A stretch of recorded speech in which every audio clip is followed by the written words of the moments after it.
मोहित भैया, एक बार एक हमारे दोस्त ने एक हमें घटना बताई थी। एक कहानी बताई थी कि एक व्यक्ति था, उसकी एक बेटी होती है। तो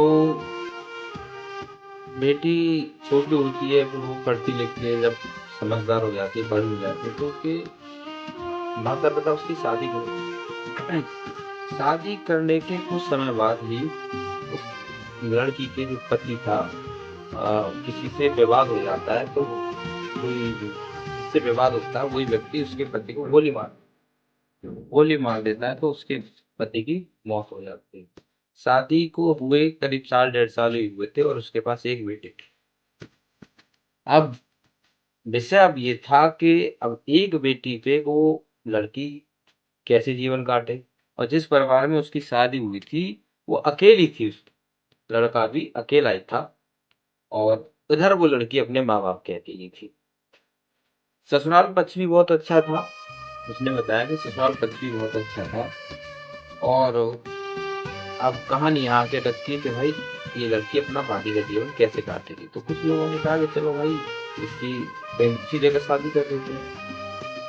तो लड़की से कहा कि इतनी ही शादी करते हैं। तो उस लड़की ने कहा कि भाई मैं छोटी सी बच्ची को छोड़ के मैं कहाँ जाऊंगी।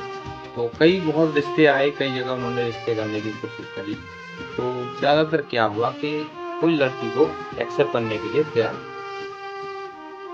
1 साल हो गई, 2 साल हो गए, 5 साल हो गए, उस लड़की को कोई एक्सेप्ट करने के लिए तैयार नहीं था। शादी करने के लिए तो तैयार थे क्योंकि लड़की वो सुंदर थी, लेकिन उस लड़की को लेने के लिए कोई तैयार नहीं था। अब होता ये है कि मोहित भैया, कि उस लड़की का हार के घर वाले उसका एक जगह रिश्ता कर देते हैं। और ये तय कर लेते हैं कि भाई इस लड़की की शादी कर देते हैं और जो इसकी बात जो इसकी जो बेटी है उस बेटी को हम छोड़ देते हैं, इसको नाना नानी पाल लेंगे। अब उस लड़की की शादी करते हैं तो शादी के समय जब उस लड़की की विदाई होती है, जिस समय उस लड़की की विदाई होती है, तो अब सोचिए दर्द उस माँ का, जो माँ अपनी एक छोटी सी 5 साल की बच्ची को छोड़ के, और जब उसकी विदाई हो रही होती है तो उस पर क्या। तो जब विदाई हो रही होती है तो वो लड़की जो है अपनी बेटी को छोड़ के जाती है, तो बस वो जिंदा थी, सिर्फ उसकी आत्मा जिंदा थी, बाकी शरीर तो उसका मर चुका था। छोटी सी बच्ची को छोड़ के वो जाना नहीं चाहती थी, मजबूर थी, उसको जाना पड़ा। अब क्या होता है कि जहाँ उसका रिश्ता होता है वहां जाती है तो वो अपनी बेटी को नहीं भूल पाती है। तो उसका पति, जैसे जो रीति रिवाज होते हैं उनके, संबंध जो होते हैं वो संबंधों के लिए कहते हैं, लेकिन उस लड़की की जो दिमाग था वो बार बार अपनी बेटी की तरफ, क्योंकि अपने शरीर का वही एक अंग था उसको छूना, उसकी बार बार उसके दिमाग में वही बात आया। तो उसके उन दोनों के बीच में कुछ अनबन भी हो गई। जैसे भी रहा, जैसे तैसे रहा उनका रिश्ता, कुछ दिन, महीने 2 महीने के लिए आगे चला। लड़की 5-7 दिन बाद जैसे विदाई होती है, जब लौट के आती है तो वो अपनी बेटी को देख के बहुत नर्वस हो जाती है और बहुत बुरी तरीके से रो।